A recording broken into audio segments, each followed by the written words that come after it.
Alright guys, it's the next morning. I won't lie, I was a bit nervous last night. I didn't sleep super well. I kept looking out the window to make sure there was no flames. But let's check it out. See what happened. Everything is still here. There's no fire. I don't see stuff all over the floor. Car's still here. Going on in here. Still pumping. Still hovering around at 85, 90 degrees. Things are going well. I don't see any leaks. Yeah, tank is warm. Nice. I don't know, it's late already. It's 8:30 in the morning. I have to go to work. Alright, I'm finally back. We are still pumping. Still around at 85, 90 degrees. That did very well. We are at 4:45. It took a little longer working today than I thought it was going to, but I'm back. I got 17.5 gallons of fresh fuel ready to go in. I'm going to get prepared, break this down, open it up, rinse it out, see what we got. I'm excited. I hope it's clean. Alright, here's my plan. I'm going to turn the light on. So we are going to use the fountain pump that's still in there that we were circulating the evaporust with. We're going to use that to pump the evapo back out into the pails.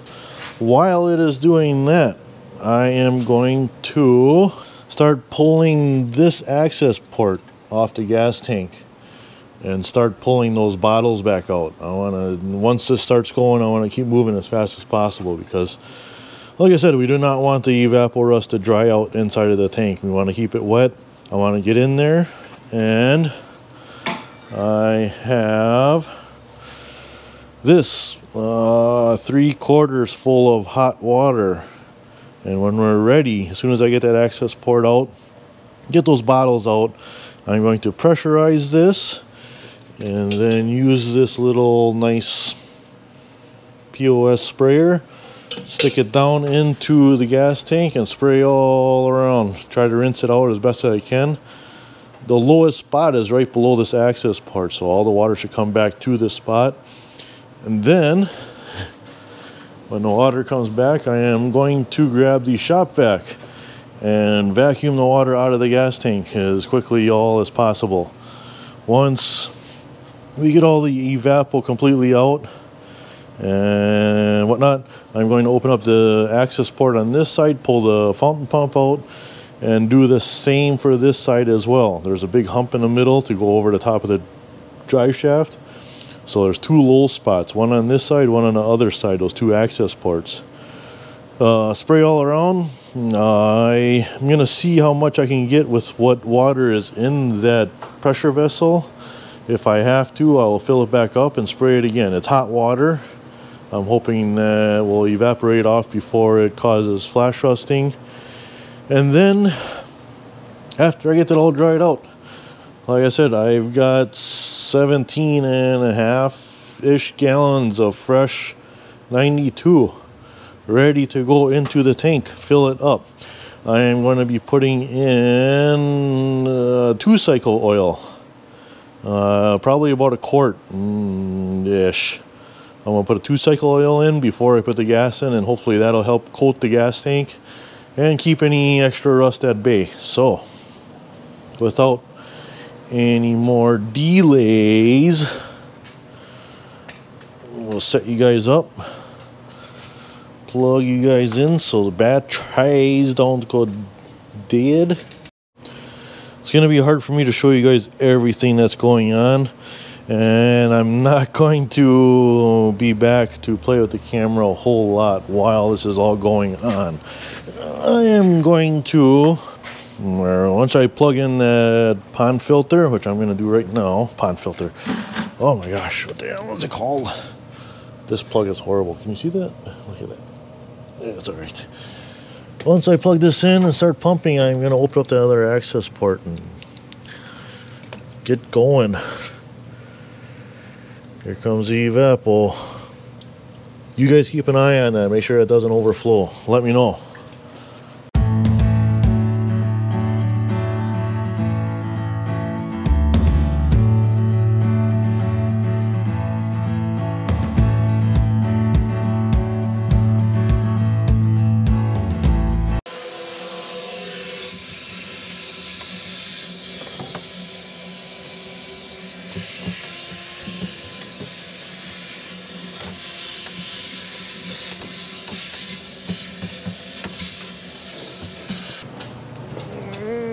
Okay, there's my squirter.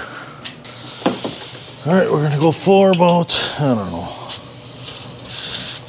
Stop this before it blows up.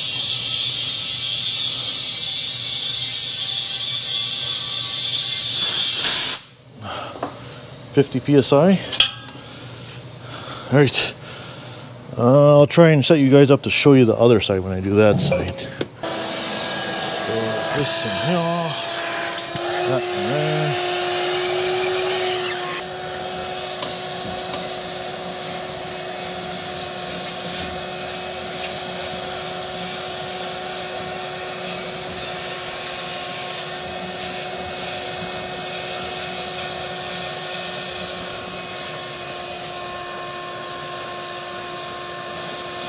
I want to show you guys how good this squirts.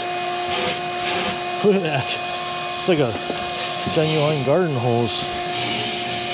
It's probably stronger. It's actually pushing me back. So just squirting all around.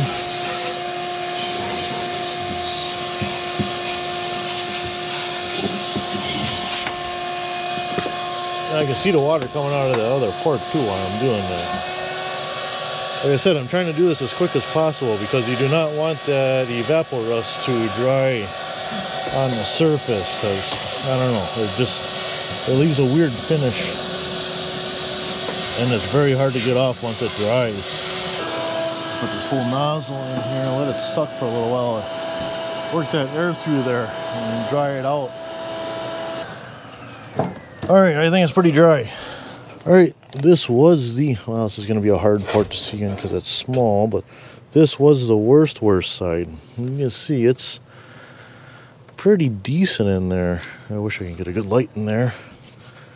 But, I mean, it's got some pits and whatnot, and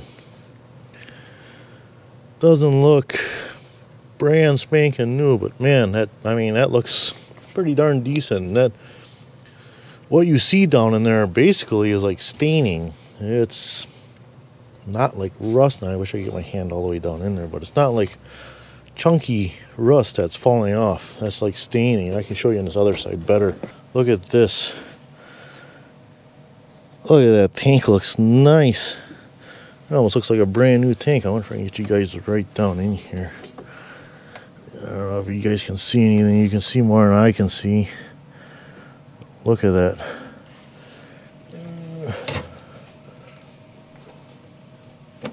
I mean, that looks, from what I can see in this little tiny screen in the hole, that looks super nice. I mean, I am really happy with that. That is good.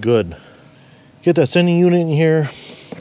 There's another, it's not really a sending unit, but it's got a float level. I think it takes an average.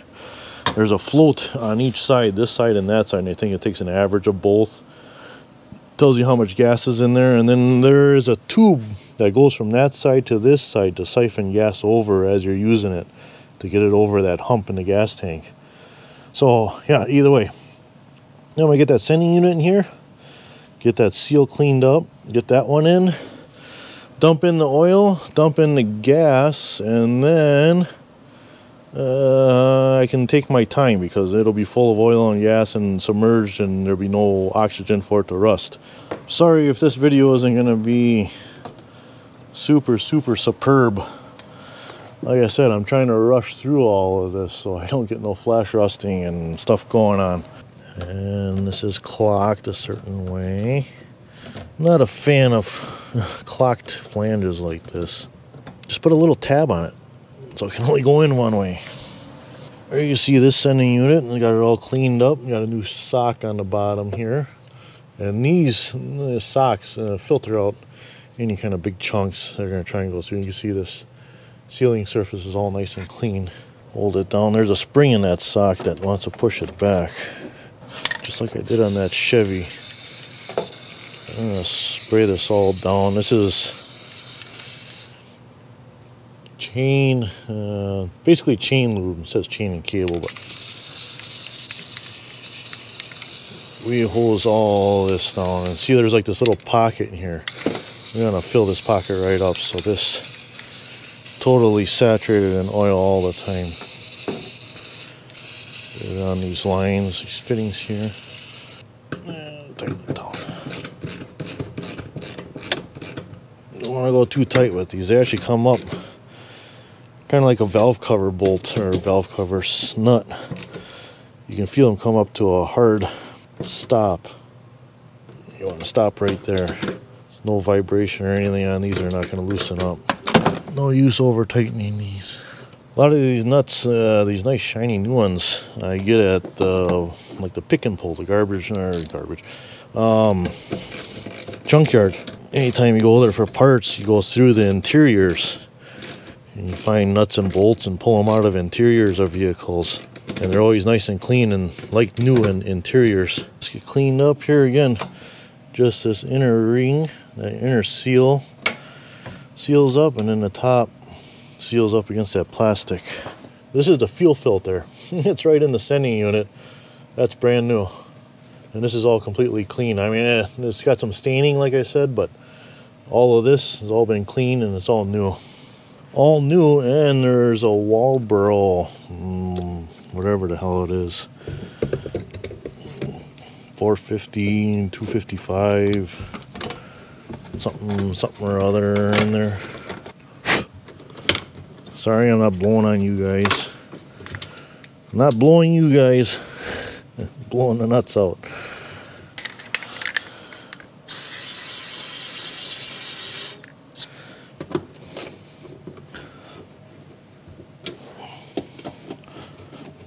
Here again, you can feel it stop. It comes up against a hard stop. And doesn't pay to go anywhere past there because it's not going to get any tighter. You're just going to risk snapping off a stud. Not that one. This is the feed to the car. I think this is the return. This one right here. This is the hose. This one right here that goes to the other side. You can plug that one in. I can plug the feed in this one. So what I want to do, because they're shitting these lines. So I want to plug the feed in and put this into a bucket or container and cycle the key a couple of times. Just flush all these lines out. I'm going to, up in front, I don't have it hooked up to the fuel rails. I'm going to loop that. And so it comes out and it goes right back to the return line. So then it's going to pump all that junk out of these lines and pump it into a container because I don't want to send that through all the fuel rails and injectors and all that junk. And this is cheap 2-cycle. It's got to be TCW3. Must be, or else you void your car warranty.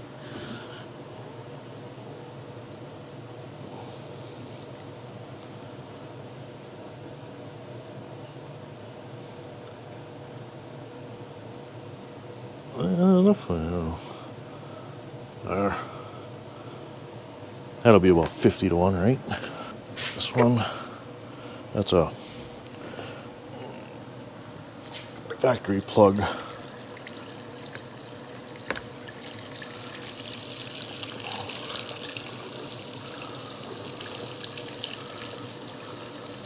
No, this isn't kerosene.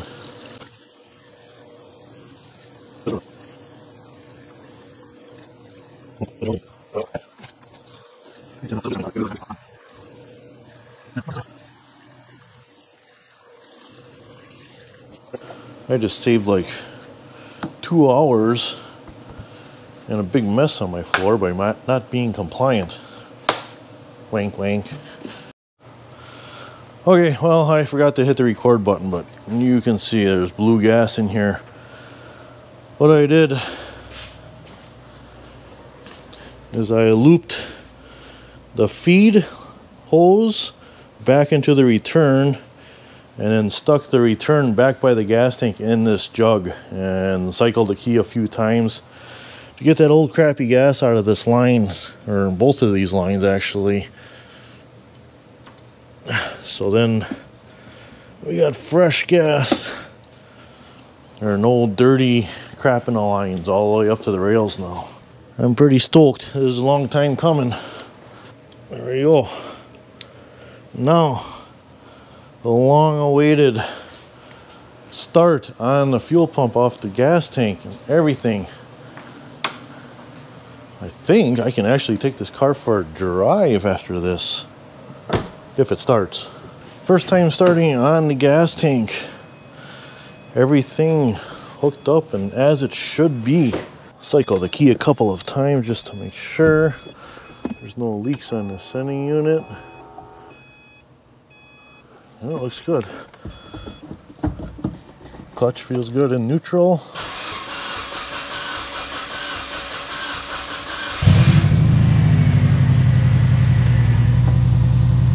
There it is.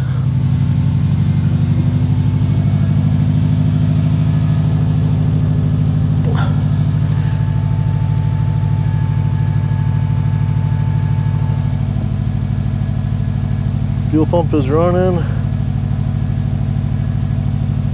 Car's running. Oh my gosh, this is exciting. I think it's time to take it for a drive. Make sure there ain't no tools. You don't want to be that guy. I gotta go move a vehicle outside first. I'll be right back. Stay there, don't go anywhere. Here we go. First drive. Yeah, we got a check engine light, but that's to be expected. I didn't put the cap in the gas tank before I started it up and stuff. Well, it moves.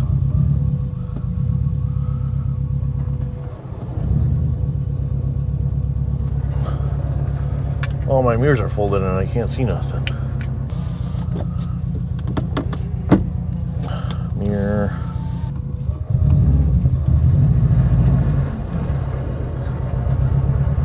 It's moving.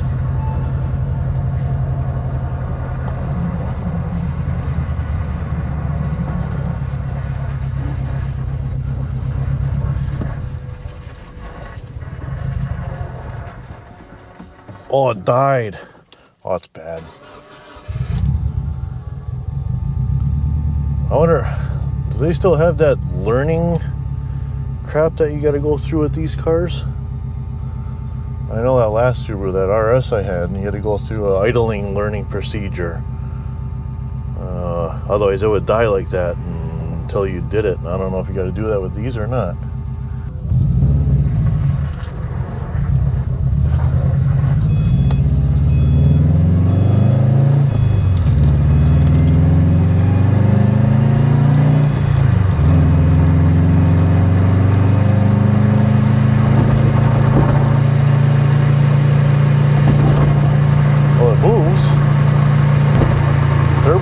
To boost, this boost gauge doesn't have a light. Whoever installed that apparently didn't opt for the light option, and they put it right in the way of the tach too, because well, the tach and all those gauges over there, you don't need to see those, I guess. Fuel boost, I'm trying not to get on it. It's only a quarter throttle or so, but trying to make boost. These tires are junk too. They're weather checked pretty bad. I've got new tires in the other garage I gotta install on this car, but I wasn't gonna do that tonight. I just wanted to drive and see if it drove. All brakes work excellent. They got a little rust on them. Is it gonna stall? Yep. Well, nope. It's trying. Stay running. Yeah, it's staying running.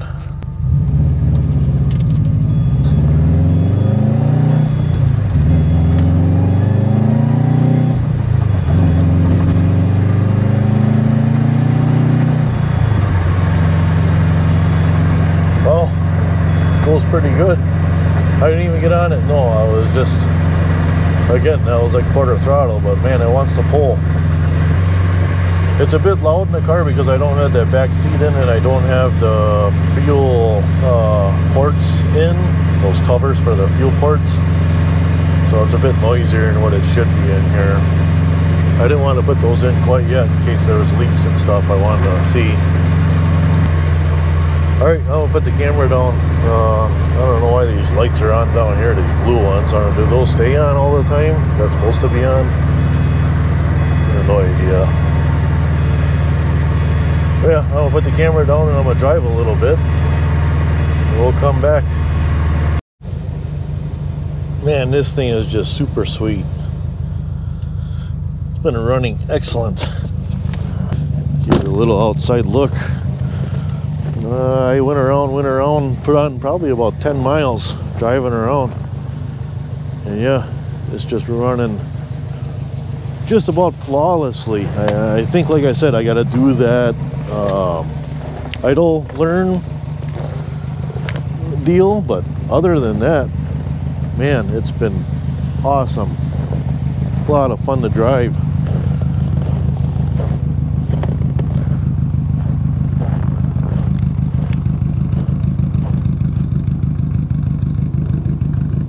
Very fun car.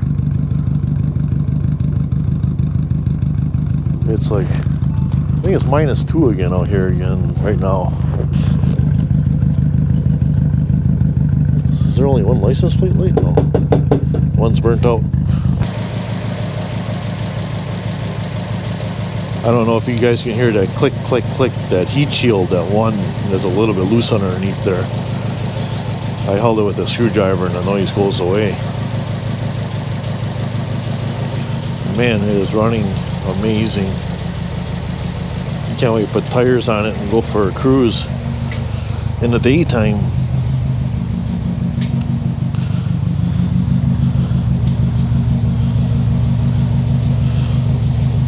I put that other 6 gallons and topped it off.